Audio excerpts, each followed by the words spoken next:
সমুদ্র মানেই একরাশ প্রশান্তি, না বলা কথা আর গভীর অনুভবের প্রতিচ্ছবি।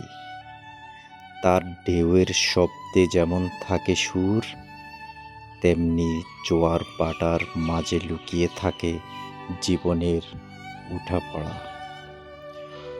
অনেকেই সমুদ্রের পাশে দাঁড়িয়ে আবেগে ভেসে যায়, আবার কেউ সেখানে খুঁজে পায় নিজের হারিয়ে যাওয়া অংশটুকু।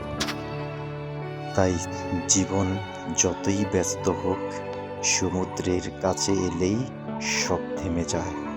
কেবল ঢেউ আর নির্জনতা নিয়ে একটা নতুন আমি জন্মায়।